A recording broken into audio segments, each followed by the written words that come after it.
সোমার গল্পের আসরে সবাইকে স্বাগত। আজ পড়ব সুনীল গঙ্গোপাধ্যায়ের লেখা গল্প সুলতান। এটি নেওয়া হয়েছে সেরা বাছাই গল্প বইটি থেকে। যারা আমার চ্যানেলটি সাবস্ক্রাইব করনি তারা অবশ্যই সাবস্ক্রাইব করে দিও, এবং যারা সাহিত্যপ্রেমী বন্ধু এবং আত্মীয় আছে তাদের মধ্যে এই গল্প বা ভিডিওটি অবশ্যই বেশি বেশি করে লাইক ও শেয়ার করতে ভুলো না। তোমাদের লাইক, শেয়ার এবং কমেন্ট আমাকে আরও ভালো ভালো গল্প পড়ে শোনানোর জন্য উৎসাহিত করে। তাই অবশ্যই বেশি বেশি করে লাইক, শেয়ার এবং কমেন্ট করো। শুরু করছি সুলতান। গোলাপ ফুল যা ফুটেছে দেখবার মতন, পাথর মেশানো রুক্ষ মাটি, অথচ এত রস যে কোথা থেকে পায়। নবনীতা সাবধানে পা ফেলে ফেলে গোলাপ বাগানে ঘুরছে। এই বাগানে কোনো গোলাপই গোলাপি রঙের নয়, সাদা আর হলদে, স্নিগ্ধ মাদক গন্ধ। নবনীতা ফুল ছেঁড়ে না, মুখ নুইয়ে এনে গাছ থেকে গন্ধ শোঁকে। কুয়োর পাশে ফাঁকা জায়গাটায় বেতের বড় চেয়ারে মুখের সামনে বই ধরে সূর্য আড়াল করে বসেছিল দীপঙ্কর। খালি গা, শুধু একটা আন্ডারওয়্যার পরনে। তেল মেখে গায়েই সেটা শুকিয়ে নিচ্ছে। মাথার ওপর হা হা করছে খোলা আকাশ, ভেজালহীন ঝকঝকে রোদ্দুর। তবু এই রোদ্দুরে ঘন্টার পর ঘন্টা বসে থাকলেও আরাম লাগে। বই সরিয়ে দীপঙ্কর বলল, এই নবনী, তুমি খালি পায়ে ওখানে ঘুরে বেড়াচ্ছ? কাঁটা ফুটবে। ফুটুক। দীপঙ্কর হাসি মুখে তাকিয়ে রইল নবনীতার দিকে। বাইরে দুটো টাঙ্গা প্রতিযোগিতা করে ছুটে গেল। গেটের সামনে খেলা করছে ওদের ছেলে মেয়ে। রঞ্জন আর সুমিত্রা এখনও বাজার থেকে ফেরেনি। নবনীতা ওর গায়ের শালটা খুলে রেখেছে করবী ফুলের গাছটায়। ওর খোলা চুল উড়ছে হাওয়ায়। পায়ে কাঁটা ফোটানোর খুব শখ বুঝি তোমার? নবনীতা এদিকে না ফিরেই বলল, ফুটলে তুমি তুলে দেবে? আমি এখানে রোজ খালি পায়ে হাঁটব। উফ, কতদিন খালি পায়ে হাঁটিনি। নবনী লক্ষ্মীটি, সিগারেটের প্যাকেট আর দেশলাইটা একটু এনে দেবে? তুমি নিজে যাও না, সকাল থেকে তো বসে বসে কুঁড়েমি করছো। যা আলস্য লাগছে না, উঠতে একেবারেই ইচ্ছে করছে না। তাছাড়া কুঁড়েমি করতেই তো এখানে এসেছি। আর আমি বুঝি এসেছি খাটাখাটনি করতে? একটু এক্সারসাইজ করা ভালো, গুড ফর ইউ। নবনীতার বাচ্চা হবে, 4 মাস চলছে। নবনীতা একটু অন্যমনস্ক হয়ে গেল। আলতো পায়ে চলে গেল বাড়ির মধ্যে। একটু বাদেই ফিরে এসে সিগারেট আর দেশলাই দীপঙ্করের হাতে দিয়ে বলল, তুমি এবার চান করে নাও। আর কতক্ষণ বসে থাকবে? দীপঙ্কর হাত দুটো বুকের কাছে এনে বলল, গায়ে জল ঢালতে হবে ভাবলেই শীত করে। যা ঠান্ডা জল! মোটেই না, কুয়োর জলে বেশি শীত করে না। একবার জল ঢাললেই, সেই প্রথমবার ঢালাই তো মুশকিল। গেটের কাছে ছেলেমেয়েরা চেঁচামেচি করে উঠল। গেট খুলে সাইকেল রিকশায় চেপে ঢুকলো রঞ্জন আর সুমিত্রা। পায়ের কাছে 2 ঝুড়ি ভর্তি টাটকা আনাজ আর মাছ। সাইকেল রিকশার পেছনে মোটর বাইক ঠেলতে ঠেলতে আসছে আর একজন মাঝবয়সী লোক। অপরিচিত লোক দেখে দীপঙ্কর ব্যস্ত হয়ে বলল, এই নবনী, আমার বড় তোয়ালেটা দাও, ওই যে তোমার পাশেই। তোয়ালেটা তাড়াতাড়ি জড়িয়ে নিয়ে দীপঙ্কর ভারিক্কি মানুষের মতন বইটা আবার তুলে নিল হাতে। রিকশার সঙ্গে হাঁটতে হাঁটতে আসছিল এবাড়ির চাকর এবং মালি কম্বাইন্ড ভুবনেশ্বর। রঞ্জন তাকে বলল, এই ভুবনেশ্বর, সব চিজ উজ ভিতর লে যাও আর চা বানানে বলো, জলদি। মোটর সাইকেল সমেত লোকটিকে বলল, বসুন ভবরঞ্জনবাবু। লোকটি মোটর সাইকেলটা রেখে বলল, এই বাগানটার তেমন যত্ন হয় না আজকাল। আগে যা দেখেছি, আমি প্রায় 3-4 বছর বাদে এলাম। রঞ্জন বলল, আলাপ করিয়ে দিই, ইনি হলেন দীপঙ্কর সেনগুপ্ত, আমার কলিগ এবং ভাইরা ভাই। আর দীপঙ্কর, ইনি ভবরঞ্জন চ্যাটার্জি। চ্যাটার্জি না, চৌধুরী। ও হ্যাঁ, চৌধুরী, আই অ্যাম সরি। ইনি এখানকার লোকাল লোক, একজন জার্নালিস্ট এবং ডাক্তার। ভবরঞ্জনের 2টো দাঁত নেই। হেসে বলল, আমি পুরো জার্নালিস্টও নই, পুরো ডাক্তারও নই, তবে দুটোই প্র্যাকটিস করি। অচেনা লোক সম্পর্কে কৌতূহল আছে দীপঙ্করের, কিন্তু মুখে সে ভাব দেখালো না। হাত দুটো তুলে আলগাভাবে বলল, নমস্কার। গায়ে তেল মেখে তোয়ালে জড়ানো অবস্থায় কোনো বিশিষ্ট ব্যক্তির সামনে পড়ে গেলে দীপঙ্কর লজ্জা পেত, কিন্তু ভবরঞ্জনকে উঁচু দরের মানুষ মনে হলো না। রঞ্জন বলল, মিস্টার চৌধুরীর সঙ্গে বাজারে আলাপ হলো। ইনি এই এলাকাটা বেশ ভালো রকম চেনেন। এর কাছ থেকে বেড়াবার জায়গাগুলো জেনে নেওয়া যাবে। আশেপাশে তো অনেক কিছু দেখার আছে, তাই না? ভবরঞ্জন উত্তর দিল, হ্যাঁ, দেখার অনেক কিছু আছে, কোথায় নেই বলুন? সারা পৃথিবীটাই তো দেখার জায়গা। তবে আপনারা কি ধরনের জায়গা দেখতে চান? ন্যাশনাল পার্কে যাবেন নিশ্চয়ই। রঞ্জন বলল, ওখানে আগে একবার গেছি, রাঁচি থেকে এসেছিলাম। দীপঙ্কর বলল, দূর দূর, ন্যাশনাল পার্কে দেখার কি আছে? সারা রাত জেগে গাড়িতে করে ঘুরলাম সেবার, একটাও বড় জন্তু জানোয়ারের টিকি দেখতে পাওয়া গেল না, শুধু গুচ্ছের হরিণ। ভবরঞ্জন মাঠের ঘাসের দিকে তাকিয়ে মৃদু মৃদু হাসছে। লোকটির বয়স বছর 40-45-এর বেশি না। মাথার চুল বেশ পেকেছে, কিন্তু চেহারাখানা বেশ শক্ত, চওড়া দুই কাঁধ, মালকোচা মেরে ধুতি পরা, তার উপর শার্ট। দেখলে সাংবাদিকও মনে হয় না, ডাক্তারও মনে হয় না।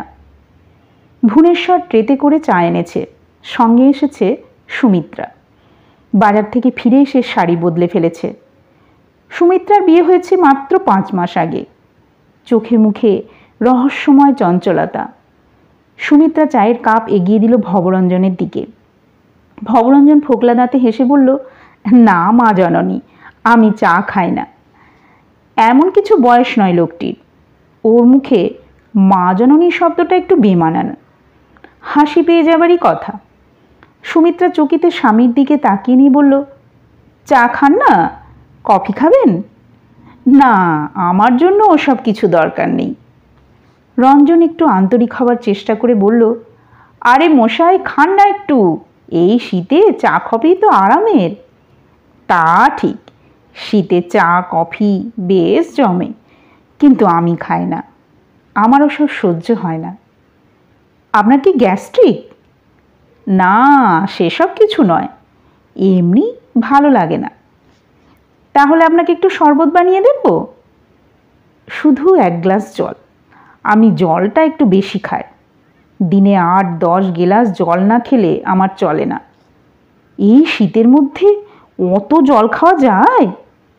জল চিকিৎসা বলে একটা কথা আছে জানেন তো, সারাদিন জল খেয়ে গেলে আমার শরীর বেশ সুস্থ থাকে। অন্যরা চায়ের কাপে চুমুক দিয়েছে।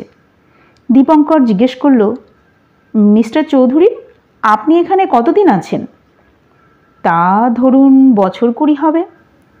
আমার জন্ম ভাগলপুরে। আমাকে বাঙালি না বলে বিহারিই বলতে পারেন। কলকাতায় গেছি মাত্র 5-6 বার। ভাগলপুর ছেড়ে এখানে এলেন কেন? হাজারিবাগ টাউনটা তো সেরকম বড় নয়। তাছাড়া 20 বছর আগে লোক নিশ্চয়ই আরও কম ছিল ডাক্তারি করার পক্ষে। আমি পুরো ডাক্তার নই, হাফ ডাক্তার। এখানে ডাক্তারি করতে আসিনি, আমার কাকার সঙ্গে এসেছিলাম ব্যবসা করতে, লোহালক্করের ব্যবসা। দুদিনেই সেটা লাটে উঠল। কাকা চলে গেলেন, আমি রয়ে গেলাম। কিছুদিন কয়লার ব্যবসাও করতে শুরু করেছিলাম, সেটাও লোকসানে উঠল। ব্যবসা করা ধাতে সইল না। তবু এখানেই রয়ে গেলেন কেন? এক একটা জায়গা এক একজনের ভালো লেগে যায় না, সেই রকম আর কি। ডাক্তারি কলেজে পড়িনি কোনো দিন, পাশও করিনি। এমনি হোমিওপ্যাথি অ্যালোপ্যাথির বই কিছু পড়ে টোড়ে এখানকার আদিবাসীদের ওষুধ দিই, আন্দাজে লেগে যায় অনেক সময়। এরা তো সারা জীবনে ওষুধ খায় না, অনেক সময় 1-2টা পেটেন্ট ট্যাবলেট বেশ কাজ হয়। এছাড়া কলকাতার একটা কাগজের নিউজ এডিটর এখানে এসেছিলেন একবার, আলাপ হলো। তিনি বললেন তার কাগজের লোকাল করেসপন্ডেন্ট হতে। বাঁধা ধরা কিছু নেই, বড় রকমের কিছু খবর হলে পাঠায়। আচ্ছা, বাজারে দুজন লোক আপনার সঙ্গে খুব চেঁচামেচি করে কথা বলছিল, ওরা কে? ওরা আমার বন্ধু। রঞ্জন আর সুমিত্রা চোখাচোখি করে চুপ করে গেল। দেখে তখন বন্ধু মনে হয়নি, চেঁচামেচি করে প্রায় ঝগড়া মতন কথাবার্তা। ভবরঞ্জন বলল, ওরা ঝাড়খণ্ড পার্টির লোক, একজন লোকাল কমিটির সেক্রেটারি।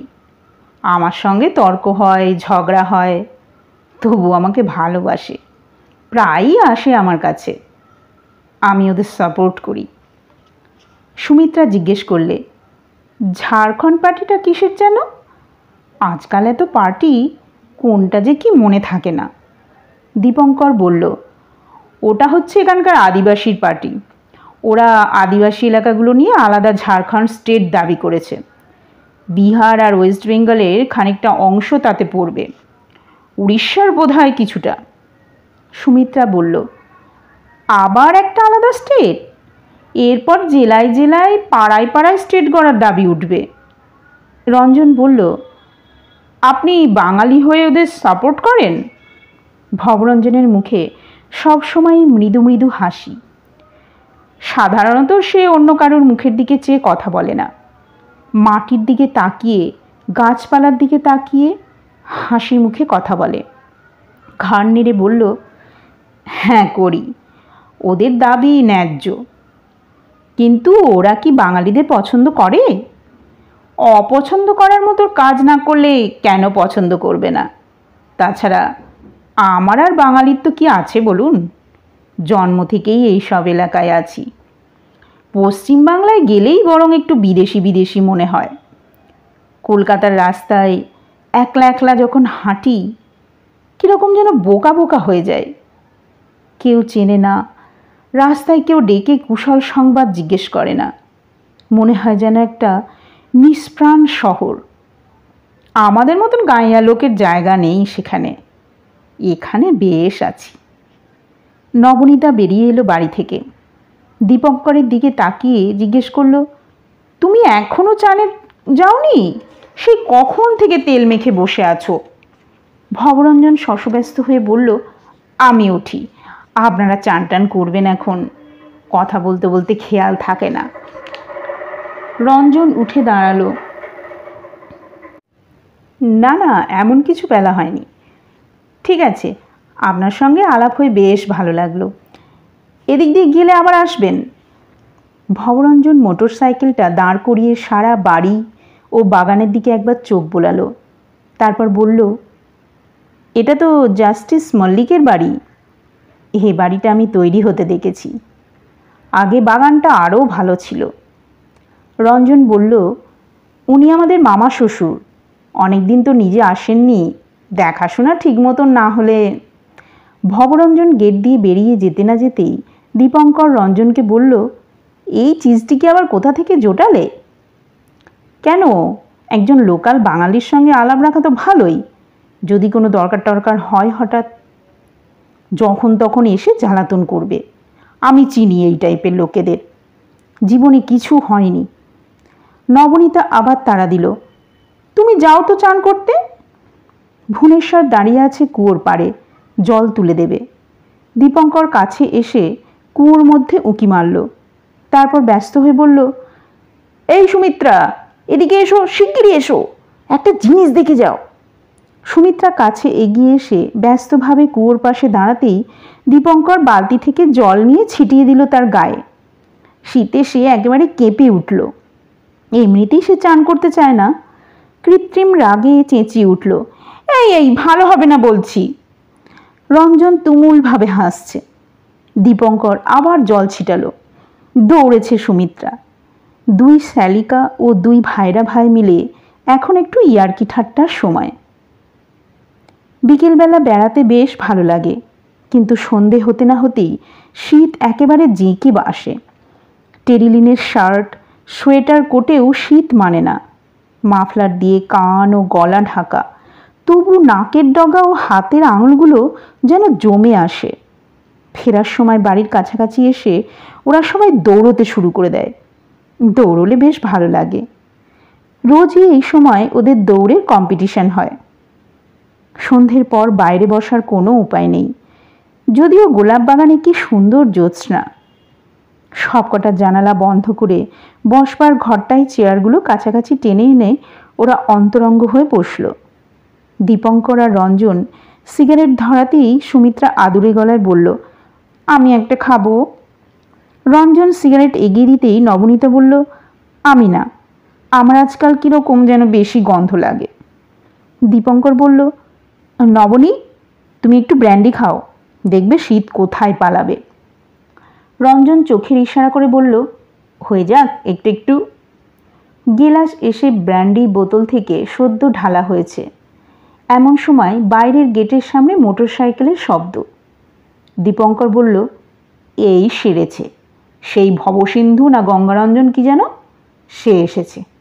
বলেছিলুম না জ্বালাবে। সুমিত্রা বলল, ভুবনেশ্বরকে বলে দাও না কেউ বাড়ি নেই। রঞ্জন বলল, কেন, আসুক না, ওর কাছ থেকে লোকাল ব্যাপার অনেক কিছু জানা যাবে। নবনীতা বলল, আমাদের ভুবনেশ্বর ওই ভদ্রলোককে ভালোভাবে চেনে, বেশ ভক্তি করে। দুপুরবেলা অনেক গল্প করছিল আমার কাছে। ভদ্রলোকের নাকি একসময় অবস্থা খুব ভালো ছিল, দুখানা মোটর গাড়ি ছিল, এখন সব গেছে। সুমিত্রার সিগারেটে ঘন ঘন টান দিয়ে অ্যাস্ট্রেতে গুঁজে দিল।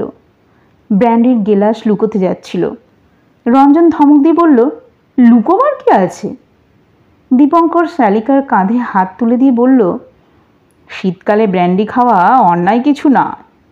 ভবরঞ্জন ঢুকে বলল, ডিস্টার্ব করলাম? যাচ্ছিলাম এদিক দিয়ে। না না, বসুন বসুন। ইয়ে মিস্টার চ্যাটার্জি? চ্যাটার্জি নয়, চৌধুরী। হ্যাঁ হ্যাঁ, বারবার ভুল হয়ে যাচ্ছে। বলছিলাম কি, আমরা ব্র্যান্ডি খাচ্ছি, আপনার একটু চলবে? ভবরঞ্জন মাটির দিকে চেয়ে মুচকি হাসল, বলল, শীতকালে ব্র্যান্ডি বেশ উপকারী, শরীর গরম করে, কিন্তু আমি খাই না। খান না, একটু চেখে দেখুন, ভয়ের কিছু নেই। সাহেবদের আমলে দু একবার চেখে দেখেছি, না আমার চলবে না। আমাকে বরং এক গ্লাস জল, ব্যস্ত হবার কিছু নেই, একটু পরে হলেও চলবে। এই শীতের মধ্যে জল খাবেন? আপনি তো সাংঘাতিক লোক মশাই। আমার এই একটাই দোষ। নিন সিগারেট নিন। সিগারেটও আমার চলে না, আমি একটা জিনিস খাই, কিন্তু মা জননীরা রয়েছেন, এখন খাওয়া যাবে না। চারজনে একটু শঙ্কিতভাবে তাকালো। গাঁজা টাজা নাকি? অবশ্য গাঁজার নামে আজকাল বিশেষ ভয় নেই, সাহেবরাও খায়। রঞ্জন জিজ্ঞেস করল, কি খান আপনি? বলেই ফেলুন না। বিড়ি, মা জননীদের গন্ধটা হয়তো খারাপ লাগবে। সুমিত্রা তাড়াতাড়ি বলল, না না, আমাদের কোনো অসুবিধা হবে না। কোটের পকেট থেকে বিড়ি বার করার আগে ভবরঞ্জন একটা খবরের কাগজ বার করল, বলল, আপনারা বোধহয় আজকের কাগজ দেখেননি, তাই নিয়ে এলাম। এখানে বিকেলের দিকে আসে কাগজ। দীপঙ্কর বিতৃষ্ণা দেখিয়ে বলল, আমি মশাই বাইরে এসে কাগজ টাগজ পড়ি না, কি হবে পড়ে? সেই তো একঘেয়ে খুনোখুনির খবর, কিংবা স্ট্রাইক। বেড়াতে এসেও যদি মাথার মধ্যে এসব ঢোকাতে হয়। পুরুষরা উৎসাহ না দেখালেও সুমিত্রা আর নবনীতা কাগজটার দিকে ঝুঁকে পড়ল। যেহেতু ওটা শুক্রবারের, পিছনের পাতায় সিনেমা, তাই ওরা প্রথম পাতা না দেখে একেবারে উল্টে নিলে। রঞ্জন বলল, বিশেষ কিছু খবর টবর আছে? মাটির দিকে মুখ রেখে সেই রকম মৃদু মৃদু হাসতে হাসতেই ভবরঞ্জন বলল, বিশেষ খবর আর কি, ওই নির্বাচনের খবর, বিহারে আবার মন্ত্রিসভার পতন হয়েছে।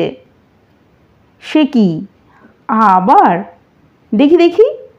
এরপর আর কাগজ না পড়ে পারা যায় না।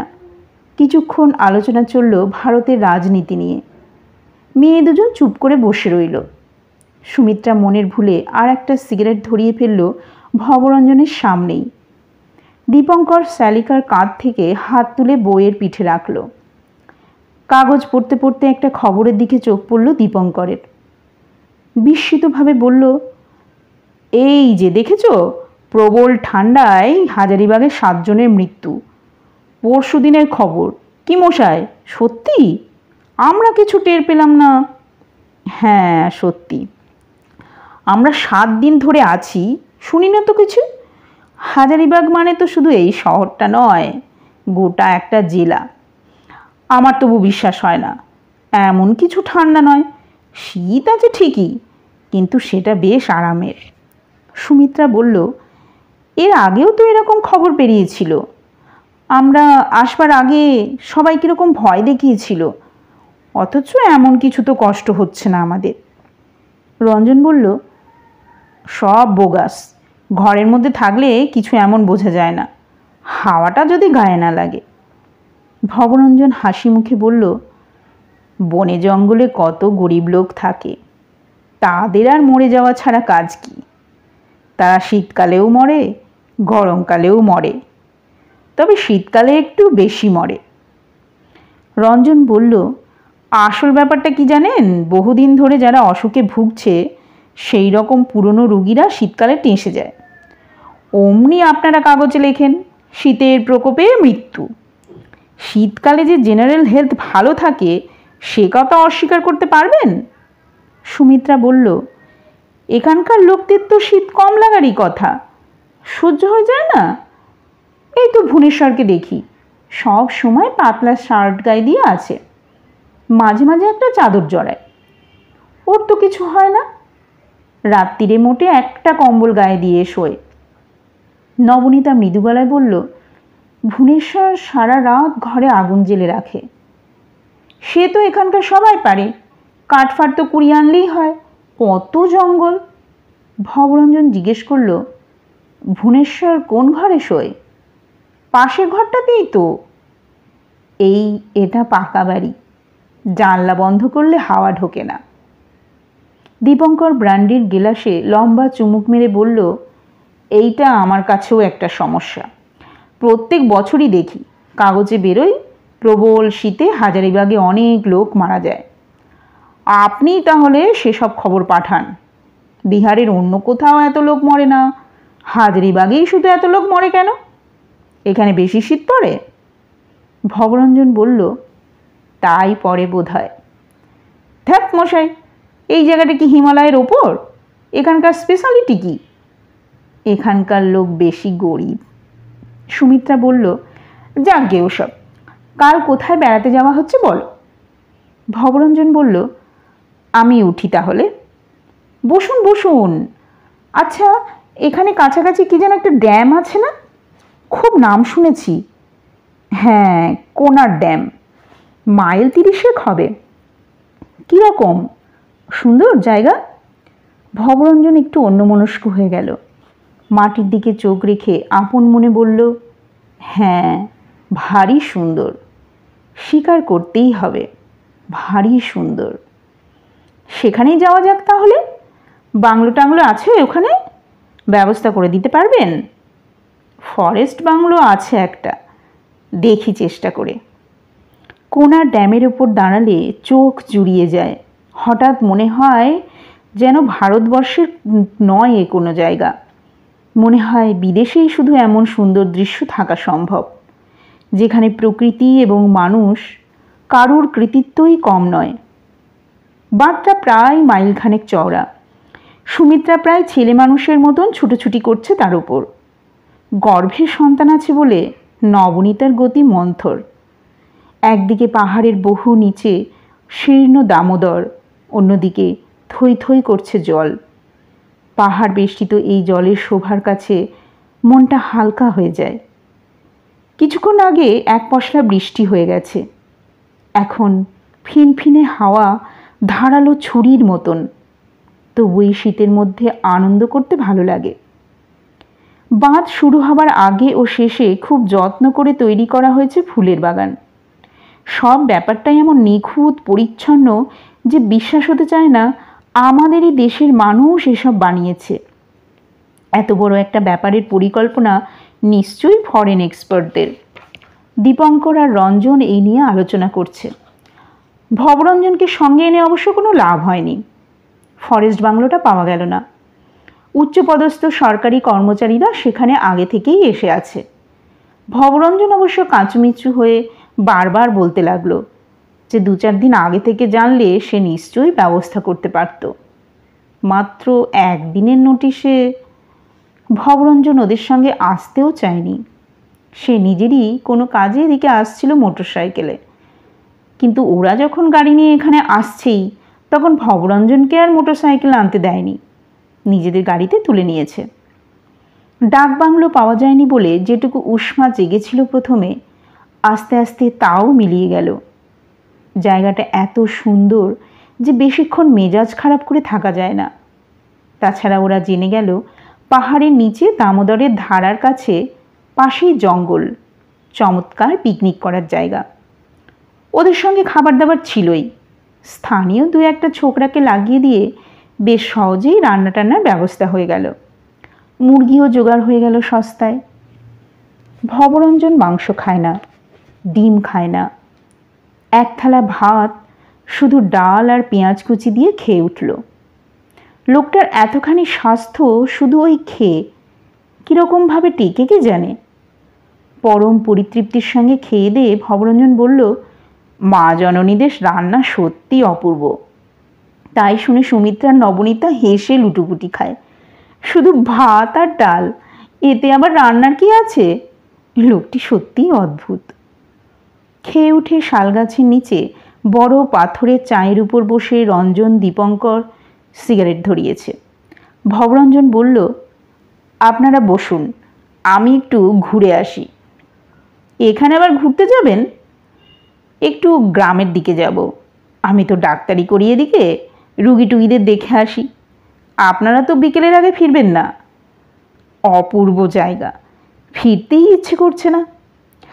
আপনি মশাই জোগাড় করতে পারলেন না বাংলোটা? রোদ্দুরে পিঠ দিয়ে গল্প করছে সুমিত্রা আর নবনীতা। দীপঙ্কর ডাকলো, এই তোমরা অত দূরে বসে রইলে কেন? এখানে এসো না। ওরা বলল, তোমরা এসো, এখানে কি সুন্দর রোদ্দুর। এরাও যাবে না, ওরাও আসবে না। একটা লক গেট খুলে দেওয়া হয়েছে। অবিশ্রান্ত জলের আওয়াজ। আস্তে আস্তে রোদ্দুর আড়াল করে চলে এলো মেঘ। চতুর্দিকে একটা পাতলা ছায়া। মাথা উঁচু করে দাঁড়িয়ে আছে পাহাড়গুলো। রঞ্জন উঠে বলল, চলো নদীরটার পাড় দিয়ে খানিকটা হেঁটে আসি। নবনীতা বলল, তোমরা দুজনে যাও ভাই, আমি একটু বসি। বেশি আর পেরাপিরি করল না। সুমিত্রা আর রঞ্জন চলে গেল। ওরা একটু দূরে যেতে না যেতেই রঞ্জন জড়িয়ে ধরল সুমিত্রার কোমর। নবনীতা উঠে এসে দীপঙ্করের পাশে বসে পড়ল হেলান দিয়ে তার বুকে। এদিকটায় এখন কোনো মানুষজন নেই। বিকেলে ওরা 4 জন সব জিনিসপত্র গুছিয়ে টুছিয়ে নিয়েছে। গাড়ি রাখা আছে বাঁধের ওপর, অনেকটা উঠতে হবে। দীপঙ্কর বলল, কই ভদ্রলোক তো এলেন না? আমাদের এবার স্টার্ট করতে হবে, মনে হচ্ছে বৃষ্টি আসবে। শীতকালের বৃষ্টি একেবারে সাংঘাতিক। রঞ্জন ঘড়ি দেখে বলল, হ্যাঁ 5টা বাজে, ভবরঞ্জনবাবু তো এলেন না। ওপরে উঠতে গিয়ে হাঁপিয়ে গেল ওরা সবাই। নামা যত সহজ, ওঠা সেরকম নয়। এখন ওপর থেকে তাকিয়ে দেখছে নিচের জায়গাটা কত বেশি নিচে। গাড়িতে জিনিসপত্র ভরা হলো। হর্ন দিল 2-1 বার। ভবরঞ্জনের পাত্তা নেই। দীপঙ্কর বড্ড ছটফটে। সে বলল, আর কতক্ষণ অপেক্ষা করবে? চলো এবার যাওয়া যাক। ভদ্রলোককে ফেলে যাব? উনি ওর মোটরসাইকেল আনেননি। ওর বোধহয় এসব জায়গায় থাকার অভ্যেস আছে। এত দেরি করার তো কথা ছিল না। বাঁধের ওপাশ থেকে কালো বিন্দুর মতো একজন মানুষকে হেঁটে আসতে দেখা গেল। কাছে এসে ভবরঞ্জন বলল, আপনারা তো ওদিক দিয়ে যাবেন, তাই আমি ওপাশটাতে দাঁড়িয়েছিলাম। দীপঙ্কর প্রায় ধমক দিয়ে বলল, জানবো কি করে আপনি ওদিকে দাঁড়িয়ে আছেন? বলে যাবেন তো, আপনাকে ফেলে তো আর যেতে পারি না। গাড়িতে উঠে সবেমাত্র স্টার্ট দিয়েছে, ঝমঝম করে নামলো বৃষ্টি। সে কি প্রবল তুমুল বৃষ্টি, চতুর্দিক মিশে একাকার। সাবধানে গাড়ি চালাচ্ছে রঞ্জন। বাঁধটা পেরিয়ে এসে বড় রাস্তা ধরেও আস্তে আস্তে চালাচ্ছে। দুপাশের কিছুই দেখা যাচ্ছে না। মাইল তিনেক যাবার পর একটা গর্ত টর্ততে পড়ে ঘটাং করে আওয়াজ করে গাড়ি থেমে গেল। বিবর্ণ মুখে দীপঙ্কর বলল, কি হলো? বৃষ্টি পড়ছে সমানভাবে, ছাতা টাতা কেউ আনেনি। বৃষ্টির মধ্যেই নামল রঞ্জন। কি খানিকটা দেখে টেকে এসে মুখ অন্ধকার করে বলল, কেলেঙ্কারি হয়েছে, অ্যাক্সেল ভেঙে গেছে। বাকিরা সমস্যারে বলল, কি, গাড়ি আর চলবে না? রঞ্জন তাড়াতাড়ি গাড়ির মধ্যে ঢুকে পড়ে বলল, ঠান্ডায় একেবারে জমে যাচ্ছি দীপঙ্কর দা, ব্রান্ডিটা এনেছো তো? না তো। তাহলে নির্ঘাত আমার নিউমোনিয়া হবে। এই ঠান্ডায় বৃষ্টিতে ভিজে গাড়ি আর চলবে না? কোনো চান্স নেই। তাহলে সারা রাত থাকতে হবে তো। একমাত্র উপায় সেই ফরেস্ট বাংলোতে ফিরে যাওয়া, কোনো মতে কাকুতি মিনতি করে জায়গা করে নেওয়া। কিন্তু বাংলো অন্তত মাইল 5 দূরে, অতখানি রাস্তা বৃষ্টির মধ্যে হেঁটে যাওয়া একেবারেই অসম্ভব ব্যাপার। বিশেষত নবনীতাকে নিয়ে আরও মুশকিল। সবাই এমনভাবে কথা বলছে যেন দুর্ঘটনার জন্য ভবরঞ্জনই দায়ী। সে একেবারে মরমে মরে আছে।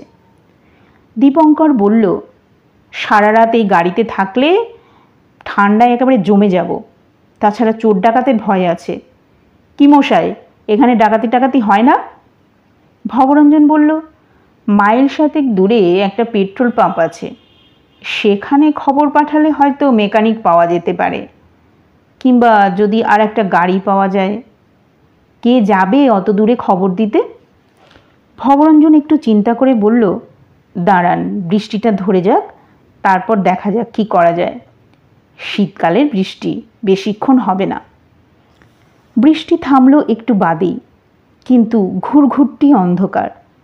ভবরঞ্জন গাড়ি থেকে নেমে আকাশের দিকে তাকালো, তারপর তাকালো রাস্তার বাঁদিকে। দূরে কয়েকটা আলোর বিন্দু। ভবরঞ্জন বলল, আজ শীতটা বড্ড বেশি। এভাবে গাড়িতে বসে থাকলে আপনারা কষ্ট পাবেন।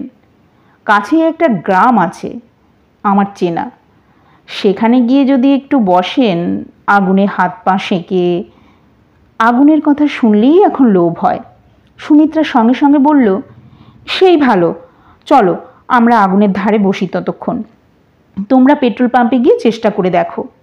ভবরঞ্জন বলল, পেট্রোল পাম্পে আপনাদের কারুকে যেতে হবে না, আমি ওখান থেকেই কারুকে পাঠাবো। গাড়ি লক করে ওরা হাঁটতে আরম্ভ করেছে যেই আবার গুড়ি গুড়ি বৃষ্টি। গায়ে যেন পিন ফুটছে। ওদের গায়ে প্রচুর গরম জামা কাপড়, তবু অবস্থা কাহিল। রঞ্জন বলল, বাপের জন্মে এত শীত পায়নি কখনো, দার্জিলিং কিংবা কাশ্মীরেও না। দীপঙ্কর বলল, আজ নির্ঘাত মারা যাব। ও মশাই, আপনার হাজারিবাগের শীতের প্রকোপে মৃত্যুর সংখ্যা 2-4টে বাড়বে আজই। ভবরঞ্জন বিনীতভাবে বলল, না না, আপনারা মরবেন কেন? ভদ্রলোকেরা শীতে মরে না। আমরা যে গ্রামে যাচ্ছি, ওই গ্রামেরই 2টো লোক গত সপ্তাহে মারা গেছে। এই সেরেছে। আবার সেখানে আমরা যদি... না না, ভয় নেই কিছু, কান্নাকাটি দেখতে হবে না। কেউ মরলে এরা বিশেষ কান্নাকাটি করে না। গ্রাম মানে 8-10খানা ছড়ানো ছিটানো ঘর, কিছু মানুষ আর কিছু মুরগি, শুয়োর, মোষ। 3-4টে ঘর খাপড়ার চাল, অন্যগুলোতে স্রেফ লতাপাতা চাপানো। টপ টপ করে জল পড়ছে ভেতরে, হাওয়ার যথেচ্ছাচার। সবচেয়ে ভালো যে ঘরটি, তার সামনে একটুখানি বারান্দা, সেখানে ওদের খাতির করে চারপাই পেতে বসানো হলো। গ্রামের লোকেরা ভবরঞ্জনকে চেনে। কয়েকখানা কাঠ এনে জ্বালিয়ে দেওয়া হলো সেই বারান্দাতেই।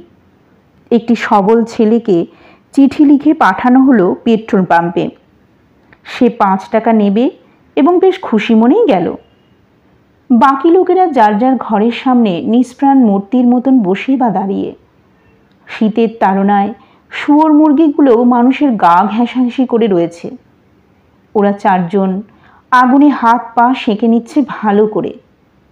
কতক্ষণ অপেক্ষা করতে হবে কে জানে। কারুর মুখে কথা নেই। ব্রান্ডির বোতলটা না আনার জন্য দুঃখ হচ্ছে দীপঙ্করের। রঞ্জন সিগারেটে টান দিচ্ছে এক মনে।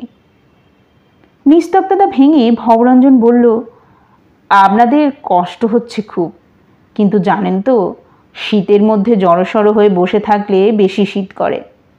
গান শুনবেন? বসুন, আপনাদের একটা আশ্চর্য জিনিস দেখায়।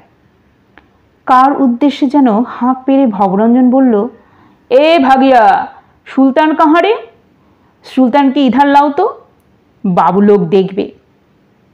সেই লোকটি হাত ধরে টানতে টানতে যাকে নিয়ে এলো তাকে দেখে ওরা চারজনেই চমকে উঠল দারুণভাবে। শুধু চমক নয়, খানিকটা ভয়েও মুখ দিয়ে একরকম শব্দ বেরিয়ে এলো। নবনীতা কাতরভাবে বলল, এ কি? একজন শক্ত সমর্থ চেহারার পুরুষ মানুষ, বছর ৪৫ বছর বয়স, কিন্তু সম্পূর্ণ খালি গা, কোমরের কাছে কোনো রকমে ছেঁড়া কাপড় এক টুকরো জড়ানো, কিন্তু বাকি শরীরে কোনো আবরণ নেই। কিন্তু লোকটির মুখে বেশ একটা পরিতৃপ্তির হাসি, শীতের কষ্টের চিহ্ন মাত্র নেই। সুমিত্রা চাপা গলায় বলল, এই শীতে খালি গা, মরে যাবে যে। ভবরঞ্জন আশ্বস্ত গলায় বলল, না না, সুলতানের শীত লাগে না। এই আশ্চর্য ব্যাপারটা দেখাবার জন্যই তো ওকে ডাকলাম। আর সবাই শীতে মরে যেতে পারে, ওর কিচ্ছু হবে না। দেখছেন না ওর গায়ে জল, তার মানে বৃষ্টিতে চান করেছে। দীপঙ্কর অস্ফুট গলায় বলল, আশ্চর্য, এ কখনো সম্ভব? ভবরঞ্জন গলা জড়িয়ে বলল, এ সুলতান, একটু গান শোনাও, বাবু লোক तुम्हारा গান না শুননে মাংতা। সুলতান কোনো কথা না বলে দুটো আঙুল ঠোঁটের কাছে এনে হুস হুস করে শব্দ করল। ভবরঞ্জন হেসে দীপঙ্করের দিকে তাকিয়ে বলল, ওকে একটা সিগারেট দিন, ও আবার বড্ড শৌখিন, বিড়ি খায় না। হাত বাড়িয়ে সুলতান সিগারেট নিল, মনোযোগ দিয়ে ধরালো, তারপর দু আঙুলে সিগারেটটা নিয়ে খেলা করতে লাগলো। যেন ঠিক কিভাবে ধরলে তাকে বেশি মানাবে সে সম্পর্কে নিশ্চিত হতে পারছে না। ভবরঞ্জন বলল, ওর আসল নাম কিন্তু সুলতান নয়, ওর আসল নাম তারু, তারু মাঝি, কিন্তু লোকে বলে ৭ রোজ কা সুলতান। সেই থেকে শুধু সুলতান নাম হয়ে গেছে। এই সুলতান, গানা গাও। লোকটা হঠাৎ উঠোনে দাঁড়িয়ে দাঁড়িয়ে চেঁচিয়ে গান ধরে দিল। যেমন বেসুরো গলা তেমনি তার গানের একটা অক্ষরও বোঝা যায় না, কিন্তু সে খুব মনের আনন্দে মাথা হেলিয়ে দুলিয়ে গাইছে। বৃষ্টি থেমে গেছে, মেঘলা আকাশ, তার নিচে দাঁড়িয়ে আছে মানুষটা, গায়ে অল্প অল্প জল লেগে আছে, সতেজ মাসলগুলো স্পষ্ট, মাথার চুল জট পাকানো, কিন্তু চোখের দৃষ্টি দেখলে পাগল মনে হয় না। নবনীতার মুখখানা খুবই বিষণ্ণ, গর্ভের সন্তানের জন্য তার ভয়। এত শীতে মনে হচ্ছে যেন শরীরের ভেতরের রক্তও জমে যাবে। নবনীতা সুলতানের দিকে এক দৃষ্টি তাকিয়ে বলল, ওকে বলুন না এখানে উঠে আসতে, এই আগুনের পাশে বসে গান করুক। ভবরঞ্জন উত্তর দিল, আপনারা মিথ্যে ভয় পাচ্ছেন, সুলতানের একটুও শীত করে না, এইটাই তো দেখার জিনিস। আপনারা যদি বলেন ও এক্ষুনি নদীতে স্নান করে আসতে পারে, একটুও শীতে কাঁপবে না, পরীক্ষা করে দেখতে চান? দীপঙ্কর বলল, ইম্পসিবল, মানুষের পক্ষে তা সম্ভব নয়। সুমিত্রা তাড়াতাড়ি বলে উঠল, থাক, পরীক্ষা করে দেখার দরকার নেই। রঞ্জন একটা সিগারেট শেষ হতে না হতেই আর একটা ধরিয়ে জিজ্ঞেস করল, ওকে সবাই সুলতান বলে কেন? শুনুন তাহলে গল্পটা বলি। গল্প নয় অবশ্য, তবে আজকাল খবরের কাগজের সব রিপোর্টকেই তো বলে স্টোরি, সেই হিসেবে গল্প বললাম। যে বাঁধটা দেখে এলেন ওই রকম একটা বাঁধের কাছে ছিল সুলতানের জমি। তখন ওর নাম ছিল তারু, জঙ্গলি মানুষ, কোনো রকমে চাষবাস করে পেট চালাতো, তাও সারা বছর দুবেলা খাওয়া জুটত না। এখানে কারোরই জোটে না। ডিভিসি থেকে ওর জমিটা নিয়ে নিল, তাতে অবশ্য ওর তেমন কোনো ক্ষতি হয়নি। জমি হারিয়ে না হয় কুলি মজুরের কাজ টাজ করতো। রঞ্জন বলল, কেন, ওদের কম্পেনসেশন দেয়নি? ভবরঞ্জন হেসে জানালো, হ্যাঁ, কম্পেনসেশন তো দেয়ই। গভর্নমেন্ট কি কারোকে ঠকাতে পারে? কিন্তু সেটাই হলো ওর বিপদের কারণ। তারুর জমির দাম হলো 1800 টাকা, হাতে পেল 1300 টাকা। কারণ গভর্নমেন্টের টাকা তো সহজে পাওয়া যায় না, দালাল লেগে গেল তারুর পেছনে। তারা টাকা আদায় করে দিয়ে নিজেরা কিছু কমিশন নিল, কিছু কিছু করে দিতে হলো অফিসের বাবুদের। শুনেছি ম্যানেজাররা পর্যন্ত তার ভাগ পান। সে যাই হোক, আপনারা ধারণাই করতে পারবেন না এই সব জঙ্গলের মানুষের হাতে হঠাৎ এতগুলো টাকা এলে কি অদ্ভুত ব্যাপার হয়। সুলতান গান থামিয়ে আবার একটা সিগারেট চাইছে। দীপঙ্কর তার প্যাকেটটা ছুঁড়ে দিল। প্যাকেট থেকে একটি মাত্র সিগারেট নিয়ে বাকিটা ফেরত দিয়ে আবার গান ধরল সুলতান। ভবরঞ্জন সেদিকে তাকিয়ে বলল, সুলতান কিন্তু এই অঞ্চলের সবচেয়ে সুখী মানুষ। ওর কোনো অভাব অভিযোগ নেই। দেখুন না, মুখে সব সময় হাসি লেগেই আছে। রঞ্জন জিজ্ঞেস করল, টাকাগুলো নিয়ে কি করলো? ভবরঞ্জন হাসতে হাসতে বলল, টাকাগুলো পেয়ে সুলতান খুব রেগে গেল। হ্যাঁ, রেগে গেল। সুলতানকে দেওয়া হয়েছিল 13 খানা 100 টাকার নোট। ওর ধারণা ওকে কম টাকা দেওয়া হয়েছে। সুলতান 100 টাকার নোট চোখে দেখেনি। ও টাকা গুনতে জানে না, টাকার দামই জানে না। এই সব জঙ্গলে এখনও বার্টার সিস্টেম চলে। 1 মণ ধান হাটে নিয়ে গিয়ে পাইকারদের দিয়ে হয়তো একটা ছাগল নিয়ে এলো, এই রকম। এখানে নুনের খুব অভাব। গুজরাটি ব্যবসায়ীদের জঙ্গলে গিয়ে অনেক সময় 1 সের নুনের বদলে 5 সের তিল নেয়। এরা 2-5 টাকা বড়জোর দেখেছে। 100 টাকার নোটের কি মর্ম বুঝবে? সুলতানের রাগারাগি দেখে পাইকাররা হেসেই খুন। তারা বলল, আরে বুদ্ধু, ওই নোট নিয়ে দোকানে গিয়ে হুকুম কর না, যা হুকুম করবি তাই পাবি। মিঠাইয়ের দোকানে যাবি? শরাবের দোকানে যাবি? বলাই বাহুল্য, দালালরা ওই সব দোকান থেকে কমিশন পায়, খাবার টাবারের ভাগও পায়। দালালরা সুলতানকে নিয়ে গেল শহরে। সুলতানের তখন অদ্ভুত ভ্যাবাচাকা অবস্থা। গেঁজে থেকে একটা নোট বার করে আর কত জিনিসপত্র পাওয়া যায়, কত নোট ফেরত দেয়। ও বেশ একটা মজার খেলা পেয়ে গেল। সুলতানকে তখন দেখে কে? নতুন জামা কাপড় ওর গায়ে, যে কোনো দোকান দেখলেই টাকা ভাঙাতে যায়। দালালরা ওকে নিয়ে গেল বিলিতি শরাবের দোকানে, বাজারের পেছনে যে বেশ্যারা থাকে তাদের কাছে। একটা জঙ্গলি ভূত, অথচ তাকে সবাই খাতির করছে। এটা কি কম কথা? আমরা একদিন রেলওয়ে ক্লাবে বসে তাস খেলছিলাম। একজন এসে বলল, রাস্তার মাঝখানে একটা লোক শুয়ে আছে, মরেই গেছে বোধহয়। আমরা সাংবাদিক মানুষ, এসব খবর শুনলে যেতেই হয়। সেই প্রথম আমি সুলতানকে দেখি। ডিসেম্বর মাস, রাস্তায় সম্পূর্ণ উলঙ্গ হয়ে শুয়ে আছে সুলতান, মুখে মিটিমিটি হাসি। তাড়াতাড়ি একটা কম্বল চাপা দিয়ে ধরাধরি করে ওকে নিয়ে এলাম ডাক্তারখানায়। তখন ওর টং নেশা, কিন্তু জ্ঞান আছে। ওই শীতে কত মানুষ মরছে, কিন্তু ওর কি অদম্য জীবনী শক্তি!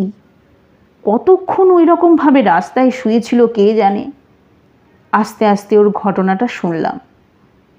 টাকা পয়সা সব গেছে, যাবেই জানা কথা।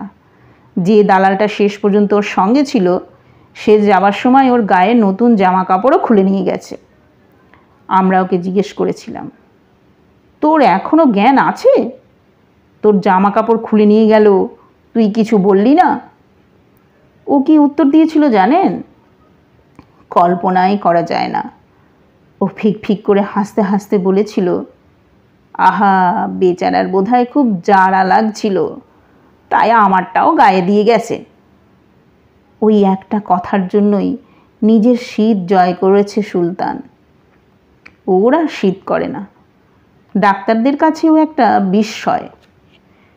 রঞ্জন মৃদু গলায় জিজ্ঞেস করল, লোকটা তারপর থেকেই পাগল? ওকে ঠিক পাগল বলা যায় না, বরং বলা যায় ভাবের ঘোরে মাতোয়ারা। সবসময় নিজের মনে আছে, কারুর কোনো ক্ষতি করে না, যে যা দেয় তাই খায়। কাজ করতে বললে কাজ করে, গান গাইতে বললে গান গায়, কোনো কিছুতেই আপত্তি নেই, বেশ আনন্দেই আছে। দীপঙ্কর অস্থির হয়ে জিজ্ঞেস করল, এখানে আর কতক্ষণ বসে থাকতে হবে? যে ছেলেটাকে পেট্রোল পাম্পে পাঠালেন তার কতক্ষণ লাগবে আসতে? অন্তত ঘন্টা দুয়েক তো লাগবেই, যদি দৌড়েও যায়। অতক্ষণ এখানে থাকতে হবে? যদি চান গাড়ির মধ্যে গিয়েও বসতে পারেন, বৃষ্টি তো থেমেই গেছে। তাই যাওয়া যাক। রঞ্জন, কি করবে? আমরা এখানে অসহ্য লাগছে আমার। রঞ্জন বলল, এখানে তবু আগুন ছিল। নবনীতাদি, তোমার শীতটা একটু কম লাগছে না এখানে? নবনীতা সে কথায় কোনো উত্তর দিল না। সে একদৃষ্টে তাকিয়ে আছে সুলতানের দিকে, কিন্তু ভাবছে নিজের গর্ভের সন্তানের কথা। সে সন্তান এখনো জন্মায়নি, যার মুখ এখনো দেখা হয়নি। তার জন্যই ব্যাপক মায়ায় শরীর অবশ হয়ে যায়। তখন সারা পৃথিবীর জন্যই মঙ্গল চাইতে ইচ্ছে করে। নবনীতা বলল, ওই লোকটা যে এতক্ষণ ধরে গান গাইছে, একটাও তো কথার মানে বুঝতে পারছি না। কি ভাষা? হিন্দি নয়? ভবরঞ্জন বলল, আপনি বুঝি মানে বুঝবার চেষ্টা করছিলেন? ওর ওইসব গানের মানে আমরাও বুঝি না, কেউ বোঝে না। ও নিজেই শুধু নিজের গানের মানে বোঝে। নবনীতা থরথর করে কেঁপে উঠল। অসম্ভব শীত করতে লাগলো তার। পাণ্ডুর মুখে বলল, আমার ভয় করছে, আমার খুব ভয় করছে। গল্পটা সবার কেমন লাগলো তা অবশ্যই কমেন্ট করো। আর এরকম ভালো ভালো গল্প এবং উপন্যাস শুনতে চাইলে আমার চ্যানেলটি সাবস্ক্রাইব করতে ভুলো না। আজ এই পর্যন্তই, দেখা হবে আবার আগামী পর্বে।